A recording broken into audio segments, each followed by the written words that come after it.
মৌচুমী নমস্কাৰ বন্ধু বান্ধৱীসকল এয়া আমাৰ গোটৰ এগৰাকী হয় তেওঁক মাতিলোঁ ময়ো গৈছোঁ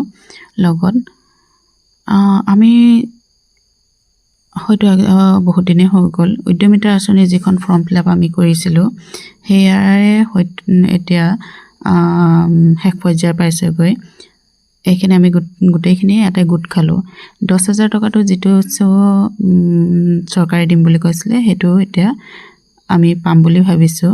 মুখ্যমন্ত্ৰী চৰকাৰে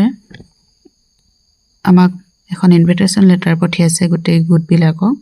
10,000 টকাটো আমি 24 আগষ্টৰ দিনা আমি আনিবগে লাগে বুলি এয়া চেপি বাইদেউ আহিলে অকমান সহায় কৰি দিলোঁ আৰু ইনভিটেশ্যন লেটাৰবিলাক বিলাই দিছে এইখিনি অকমান ভিডিঅ' কৰি থলোঁ তাকে আপোনালোককো জনালোঁ আমি 10,000 পাবলৈ গৈ আছোঁ 24 তাৰিখে আমাক নিজে মুখ্যমন্ত্ৰী ডাঙৰীয়া আহি কেনে আমাক চেক বিতৰণ কৰিব বুলি এই কাগজখনৰ দ্বাৰা উল্লেখ কৰিছে এয়াই আপোনালোককো জনালোঁ